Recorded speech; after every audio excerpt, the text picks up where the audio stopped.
एक गुरु और शिष्य जंगल से होते हुए अपने गांव जा रहे होते हैं। अंधेरा काफी हो चुका होता है।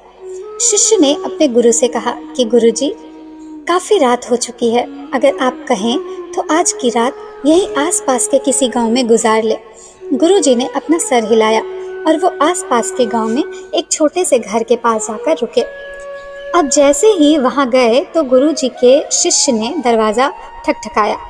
उस घर से एक गरीब आदमी बाहर आया तो गुरुजी ने बोला, हम अपने गांव जा रहे थे, लेकिन काफ़ी रात होने की वजह से हमने इसी गांव में रुकने को सोचा है। क्या हम आज रात आपके यहाँ रुक सकते हैं? गरीब आदमी बोला, हाँ क्यों नहीं, आप दोनों अंदर आ जाइए। अब जैसे ही गुरुजी अंदर गए, उन्होंने देखा कि उस आदमी के घर में बहुत ज़्यादा गरीबी है। गुरुजी ने उससे पूछा कि आप क्या करते हो? वह गरीब आदमी बोला कि मेरे पास तो बहुत सारी ज़मीन है। तो गुरुजी ने बोला, अगर तुम्हारे पास बहुत सारी ज़मीन है तो इस तरह से क्यों रह रहे हो? वह आदमी बोला, यह किसी काम की नहीं है। गांव वाले बोलते हैं कि ये बंजर ज़मीन है, यहाँ पर कुछ भी नहीं उगाया जा सकता और वहाँ फसल उगाना बहुत ही बड़ी बेवकूफ़ी होगी। गुरुजी ने बोला, तुम्हारा गुजारा कैसे होता है? उसने बोला कि मेरे पास एक भैंस है जिससे मेरा पूरा घर चलता है। ये सुनने के बाद गुरुजी से सो जाते हैं गुरुजी और उनके शिष्य। रात में जब सब लोग सो रहे होते हैं तब गुरुजी अपने शिष्य को उठाते हैं और उस गरीब आदमी की भैंस लेकर अपने गांव चले जाते हैं। शिष्य अपने गुरु से पूछता है कि गुरुजी, कहीं आप ये गलत तो नहीं कर रहे हैं? उस गरीब आदमी की रोजी रोटी इसी भैंस की वजह से चलती है। तो गुरुजी ने अपने शिष्य की तरफ देखते हुए कहा और मुस्कुराते हुए आगे बढ़ गए। उस बात को तकरीबन 10 साल गुजर जाता है और जो गुरु का शिष्य था वह बहुत बड़ा गुरु बन चुका होता है।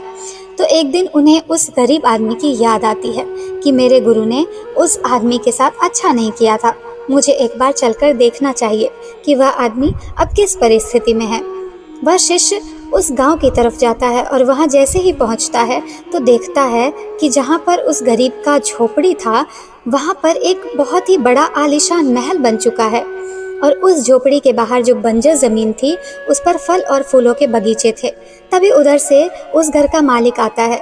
शिष्य उसे पहचान लेता है और उस आदमी को बोलता है, तुमने मुझे पहचाना? मैं अपने गुरुजी के साथ आया था, हमने एक रात के लिए आपके यहाँ पर रुके भी थे। वह आदमी उसे पहचान लेता है और बोलता है कि उस रात आप कहाँ चले गए थे? और उस रात के बाद ही मेरी भैंस कहीं चली गई थी, मेरे पास कोई रास्ता नहीं था, तो मैंने अपनी ज़मीन पर मेहनत की और फसल निकल आई और आज मैं इस गांव का सबसे बड़ा और सबसे अमीर आदमी बन चुका हूँ। ये सुनने के बाद शिष्य के आंखों से अपने गुरुजी के लिए झरझर आंसू बहने लगे और उसे ये बात समझ में आ गई और वह रोने लगा।